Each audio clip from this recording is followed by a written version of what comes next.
ക്യുസാറ്റിൽ 2024 ബി.ലെറ്റിൻ്റെ first allotment publish ചെയ്തിട്ടുണ്ട്. അപ്പോൾ fees അടയ്ക്കാൻ 24-ാം തീയതി വരെ ഡേറ്റ് തന്നേക്കുന്നത്.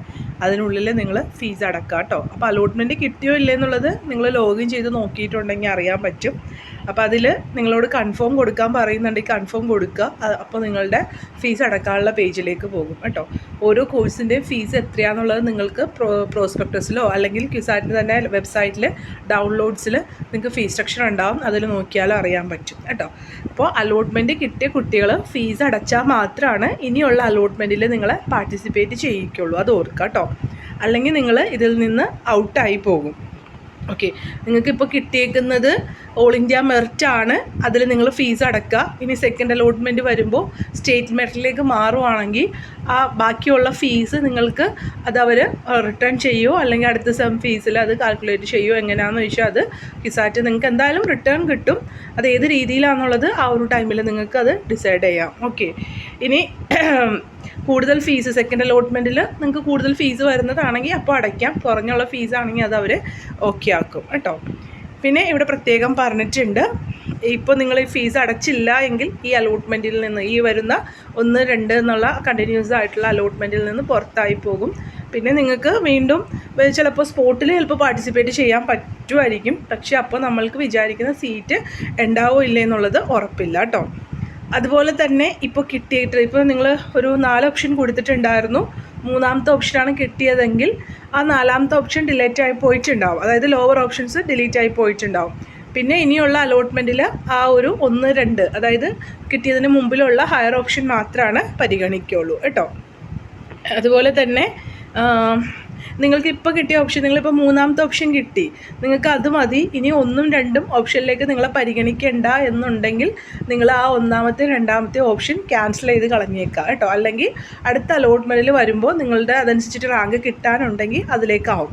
അങ്ങനെയുള്ളവരാണ് അങ്ങനെ ക്യാൻസൽ ചെയ്യേണ്ടത്. ഇപ്പോൾ കിട്ടിയേക്കുന്ന ഈ ഒരു അലോട്ട്മെൻറ്റിൽ തൃപ്തരാണ്, ഇനിയുള്ള എൻ്റെ ഹയർ ഓപ്ഷൻ അതായത് കിട്ടിയതിന് മുകളിലുള്ള ഓപ്ഷനിൽ അങ്ങനെ പരിഗണിക്കേണ്ട എന്നാണെങ്കിൽ അത് ക്യാൻസൽ ചെയ്ത് കളഞ്ഞേക്കാം കേട്ടോ. ക്യാൻസൽ ചെയ്ത് കളഞ്ഞിട്ട് നിങ്ങൾ കറക്റ്റായിട്ട് സേവ് ചെയ്യണം കേട്ടോ. അതല്ല ഇനിയുള്ള അലോട്ട്മെൻറ്റിൽ തന്നെ പരിഗണിക്കണം എന്നുണ്ടെങ്കിൽ നിങ്ങളൊന്നും ചെയ്യേണ്ട. ഓട്ടോമാറ്റിക്കായിട്ട് നമ്മുടെ റാങ്കും അതുപോലെ തന്നെ ഓപ്ഷനൊക്കെ അനുസരിച്ചിട്ട് അലോട്ട്മെൻറ്റ് വേക്കൻസിയൊക്കെ അനുസരിച്ചിട്ട് നമ്മുടെ അലോട്ട്മെൻറ്റ് വന്നോളും കേട്ടോ.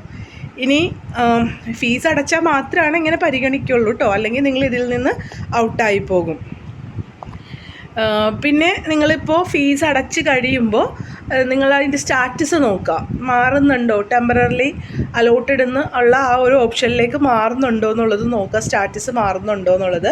ഇല്ലെങ്കിൽ ലാസ്റ്റ് ഡേറ്റ് പറഞ്ഞിട്ടില്ലേ, അതിന് മുമ്പും നിങ്ങൾക്ക് ആ ഡേറ്റ് അല്ലെങ്കിൽ ആ ഒരു സ്റ്റാറ്റസ് മാറുന്നില്ല എങ്കിൽ നിങ്ങൾ ക്യുസാറ്റായിട്ട് കോൺടാക്റ്റ് ചെയ്യണം കേട്ടോ. മനസ്സിലായല്ലോ. ഫീസ് അടച്ച് കഴിയുമ്പോൾ നമ്മൾ താൽക്കാലികമായിട്ട് അഡ്മിറ്റ് ചെയ്തേക്കുന്നു എന്നുള്ള ആ ഒരു ഇത് ഇംഗ്ലീഷിൽ അവിടെ കാണിക്കും. അങ്ങനെയുണ്ടോ, ആ സ്റ്റാറ്റസ് മാറുന്നുണ്ടോ എന്ന് നോക്കുക. ചിലപ്പോൾ അത് ഫീസ് അടച്ച ഉടനെ മാറണം എന്നില്ല, ചിലപ്പോൾ 2 മണിക്കൂറായിരിക്കും, ചിലപ്പോൾ അതിലധികം ടൈം എടുക്കും. അപ്പോൾ ലാസ്റ്റ് ഡേറ്റിന് മുമ്പും അത് മാറുന്നില്ല എങ്കിൽ നിങ്ങൾ കോൺടാക്റ്റ് ചെയ്യുക. നമ്മുടെ അഡ്മിഷൻ ഉറപ്പാവുന്നത് നമ്മുടെ സർട്ടിഫിക്കറ്റ് വെരിഫിക്കേഷന് കഴിഞ്ഞിട്ടായിരിക്കും. നിങ്ങൾക്കറിയാമല്ലോ ക്യുസാറ്റ് സർട്ടിഫിക്കറ്റ് വെരിഫിക്കേഷൻ ഒന്നും ചെയ്യുന്നില്ല. നിങ്ങൾ പറഞ്ഞത് വിശ്വസിച്ചിട്ട് നിങ്ങൾക്ക് റിസർവേഷൻ തന്നു. ഇനി ആ റിസർവേഷൻ സർട്ടിഫിക്കറ്റ് നമ്മുടെ സർട്ടിഫിക്കറ്റ് വെരിഫിക്കേഷൻ്റെ സമയത്താണ് ഹാജരാക്കേണ്ടത് ഒറിജിനൽ. അപ്പോൾ ആ സമയത്ത് നിങ്ങൾക്ക് എന്തെങ്കിലും അതിൽ ഹാജരാക്കാൻ പറ്റാതിരിക്കുകയോ അല്ലെങ്കിൽ നിങ്ങളതിൽ എലിജിബിൾ അല്ല എന്ന് കാണുകയോ ചെയ്താലുണ്ടെങ്കിൽ അഡ്മിഷൻ ക്യാൻസലായി പോകും. അപ്പോൾ അതുകൊണ്ടാണ് ഇപ്പോൾ ടെമ്പററിലി അഡ്മിറ്റഡ് എന്നുള്ള സ്റ്റാറ്റസ് വരുന്നത്. സർട്ടിഫിക്കറ്റ് വെരിഫിക്കേഷന് ശേഷം അഡ്മിഷൻ ഉറപ്പാവും. വേറെ കുഴപ്പമൊന്നുമില്ല. നിങ്ങൾക്ക് ആ സർട്ടിഫിക്കറ്റൊക്കെ ഉണ്ടെങ്കിൽ വേറെ പ്രശ്നങ്ങളൊന്നുമില്ല. അപ്പോൾ അത് ഓർക്കുക കേട്ടോ. ഇനി നേരത്തെ പറഞ്ഞ പോലെ ഹയർ ഓപ്ഷൻസ് നമ്മൾ അടുത്തുള്ള അലോട്ട്മെൻറ്റിൽ പരിഗണിക്കും. നിങ്ങൾ ഓൾറെഡി ഫീ പേ ചെയ്തതാണ്, പിന്നെ വരുന്നത് അടുത്ത ഓപ്ഷനിൽ കുറഞ്ഞ ഫീസ് ഉള്ളതാണെങ്കിൽ അത് ആ ഒരു സമയത്ത് അത് ബാലൻസ് ചെയ്യും എന്നുള്ളതാണ് പറഞ്ഞേക്കുന്നത് കേട്ടോ. നിങ്ങൾക്ക് ഹോം പേജിൽ പോയിട്ടുണ്ടെങ്കിൽ പിന്നെ അതുപോലെ തന്നെ എന്തെങ്കിലും അപ്ഡേറ്റുകൾ ഉണ്ടോ എന്നുള്ളത് നിങ്ങൾ ഹോം പേജ് നോക്കുക, മെയിൽ നോക്കുക, വെബ്സൈറ്റ് നോക്കുക. ചിലപ്പോൾ എന്തെങ്കിലും അപ്ഡേറ്റുകളും നിങ്ങൾക്ക് അതിനോടനുബന്ധിച്ചിട്ട് വന്നേക്കാം കേട്ടോ. പിന്നെ എങ്ങനെയാണ് ഫീ പേയ്മെൻറ്റ് ചെയ്യേണ്ടതെന്നുണ്ട്. അപ്പോൾ ഓർക്കുക, ഇപ്പോൾ ചിലപ്പോൾ നിങ്ങൾക്ക് ചില കാർഡുകൾ ഉപയോഗിക്കുമ്പോൾ അല്ലെങ്കിൽ ഇപ്പോൾ ഓൺലൈൻ ട്രാൻസാക്ഷനൊക്കെ ആണെങ്കിലും ചിലപ്പോൾ നമുക്കൊരു ബാങ്കിനൊരു ലിമിറ്റ് ഉണ്ടാവും. കേട്ടോ. അപ്പോൾ അത് ചിലപ്പോൾ അത് നമുക്ക് നെറ്റ് ബാങ്കിങ്ങിൽ കയറി നമുക്കത് മാറ്റാൻ പറ്റും. അപ്പോൾ അങ്ങനെ എന്തെങ്കിലും ലിമിറ്റ് ഉണ്ടെങ്കിൽ നിങ്ങൾ ഫീസ് അടയ്ക്കുമ്പോൾ എന്തെങ്കിലും അതിൽ പ്രശ്നങ്ങൾ നേരിടുന്നുണ്ടെങ്കിൽ നിങ്ങൾ ബാങ്കായിട്ട് കോൺടാക്ട് ചെയ്യുക. ചിലപ്പോൾ ഇപ്പോൾ ചിലവർക്ക് 50,000 ഒന്നും ട്രാൻസ്ഫർ ചെയ്യാൻ പറ്റിയെന്ന് വരില്ല. എമൗണ്ട് എത്രയാണെന്നുള്ളത് നിങ്ങളുടെ ഫീസ് നോക്കുക. നിങ്ങൾക്കപ്പോൾ ഇപ്പോൾ GPay ആണെങ്കിലും അല്ലെങ്കിൽ നെറ്റ് ബാങ്കിങ് എനിക്ക് തോന്നുന്നു കുഴപ്പമില്ല, ഇഷ്യൂ ഇല്ല എന്ന് എനിക്ക് തോന്നുന്നു. പക്ഷേ നിങ്ങൾക്കൊരു ലിമിറ്റ് വെച്ചിട്ടുണ്ടെങ്കിൽ ട്രാൻസ്ഫർ ചെയ്യാൻ ബുദ്ധിമുട്ടുണ്ടാവും, അങ്ങനെ എന്തെങ്കിലും നേരിടുന്നുണ്ടെങ്കിൽ നിങ്ങളുടെ ബാങ്കായിട്ട് കോൺടാക്റ്റ് ചെയ്യുക കേട്ടോ. പിന്നെ ഫീസ് സ്ട്രക്ചർ നിങ്ങൾക്ക് വെബ്സൈറ്റിൽ നോക്കിയിട്ടുണ്ടെങ്കിൽ അറിയാൻ പറ്റും. ഞാൻ നേരത്തെ പറഞ്ഞ പോലെ ആ ഒരു പ്രൊവിഷണലി അഡ്മിറ്റഡ് എന്നുള്ള, അല്ലെങ്കിൽ ഞാൻ നേരത്തെ ടെമ്പററി ആണെന്ന് തോന്നുന്നു പറഞ്ഞത് അല്ലേ, പക്ഷേ ഇവിടെ കാണിക്കുക എങ്ങനെയാണ് കേട്ടോ, പ്രൊവിഷണലി അഡ്മിറ്റഡ് എന്നുള്ള ആ ഒരു സ്റ്റാറ്റസാണ് കാണിക്കുക. സോ അത് കാണിക്കുന്നുണ്ടോ എന്നുള്ളത് നിങ്ങൾ ചെക്ക് ചെയ്യണം കേട്ടോ. പിന്നെ നമ്മൾക്കൊരു PTA DDF അലുമിനി ഫീ എന്നൊക്കെ പറഞ്ഞിട്ട് ഒരു സാധാരണ ഒരു 3,000 സംതിങ് ആണ് വരുന്നത്. അത് സാധാരണ നമ്മൾക്ക് അത് ഡിപ്പാർട്ട്മെൻറ്റിലാണ് അടയ്ക്കേണ്ടത്. സോ അത് നമുക്ക് സർട്ടിഫിക്കറ്റ് വെരിഫിക്കേഷൻ്റെ സമയത്തായിരിക്കും. അപ്പോൾ നിങ്ങൾക്ക് ചിലപ്പോൾ നിങ്ങളുടെ പ്രൊഫൈലിലോ മെയിലോ അങ്ങനെയൊക്കെ ഇൻസ്ട്രക്ഷൻ ഉണ്ടാവും. അല്ലെങ്കിൽ നിങ്ങൾ ആ ഒരു എമൗണ്ട് കയ്യിൽ കരുതണം കേട്ടോ. അത് സാധാരണ ചിലപ്പോൾ അവർ ക്യാഷ് ആയിട്ട് സമ്മതിക്കാറുണ്ട്, അല്ലെങ്കിൽ നെറ്റ് ബാങ്കിങ് വഴിയൊക്കെ നിങ്ങൾക്ക് ചെയ്യാവുന്നതാണ്. പക്ഷേ ആ ഒരു എമൗണ്ടും കൂടി സർട്ടിഫിക്കറ്റ് വെരിഫിക്കേഷൻ്റെ സമയത്ത്, അല്ലെങ്കിൽ ഈ ഒരു ക്വിസാറ്റിൽ അഡ്മിഷൻ എടുക്കുന്നവർക്ക് അങ്ങനെ ഒരു ഫീസും കൂടി വരുന്നുണ്ട്. PTA DDF അതുപോലെ തന്നെ അലുമിനി ഫീ എന്നൊക്കെ പറഞ്ഞിട്ട് ആ ഒരു എമൗണ്ട് വരുന്നുണ്ട് കേട്ടോ. അത് നിങ്ങൾക്ക് ഡിപ്പാർട്ട്മെൻറ്റിൽ നിന്ന് അഡ്മിഷനൊക്കെ എടുത്ത് കഴിഞ്ഞ് പിന്നീട് നിങ്ങൾക്ക് ഡിപ്പാർട്ട്മെൻറ്റിൽ നിന്ന് അതിൻ്റെ ഇൻസ്ട്രക്ഷനൊക്കെ ഉണ്ടാവും. ഓക്കെ. അപ്പോൾ നമ്മൾ പോകുമ്പോൾ സർട്ടിഫിക്കറ്റ് വെരിഫിക്കേഷന് ചെല്ലാനായിട്ട് നമ്മളൊരു ഡേറ്റ് പറയുക ചെയ്യണേ. അത് മിക്കവാറും വെബ്സൈറ്റിൽ തന്നെ ഉണ്ടാവും, അല്ലെങ്കിൽ നിങ്ങൾക്ക് മെയിലോ അതൊക്കെ നോക്കിയാലും നിങ്ങൾക്ക് കറക്റ്റായിട്ട് അറിയാനായിട്ട് സാധിക്കും. അപ്പോൾ ആ ഒരു സർട്ടിഫിക്കറ്റ് വെരിഫിക്കേഷന് ചെല്ലുമ്പോൾ നമ്മുടെ 10th 12th സർട്ടിഫിക്കറ്റ്, പിന്നെ നിങ്ങൾക്ക് ഡിപ്ലോമയുടെ സർട്ടിഫിക്കറ്റ് ഉണ്ടെങ്കിൽ അത്, അപ്പോൾ ഏതെങ്കിലും സർട്ടിഫിക്കറ്റ് നിങ്ങൾക്ക് യൂണിവേഴ്സിറ്റി തന്നിട്ടില്ല, അല്ലെങ്കിൽ അത് റിലേറ്റഡ് ആയിട്ടുള്ള ഡിപ്പാർട്ട്മെൻറ്റ് കിട്ടിയിട്ടില്ല എങ്കിൽ നിങ്ങൾക്ക് അഫിഡവിറ്റ് എഴുതി കൊണ്ടുപോകുക. അത് വെള്ള പേപ്പറിൽ എഴുതി കൊണ്ടുപോവുകയോ അല്ലെങ്കിൽ ടൈപ്പ് ചെയ്ത് കൊണ്ടുപോവുകയോ ചെയ്യുക. അതിൻ്റെ ഫോമാറ്റ് ഇവിടെ കൊടുത്തിട്ടുണ്ട് കേട്ടോ.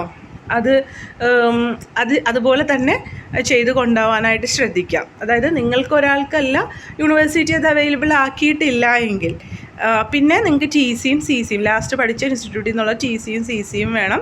എന്തെങ്കിലും റിസർവേഷൻ നിങ്ങൾക്ക് അതിൻ്റെ ബേസിലാണ് നിങ്ങൾക്ക് അഡ്മിഷൻ കിട്ടിയെങ്കിൽ ആ ഒരു റിസർവേഷൻ സർട്ടിഫിക്കറ്റ് വേണം.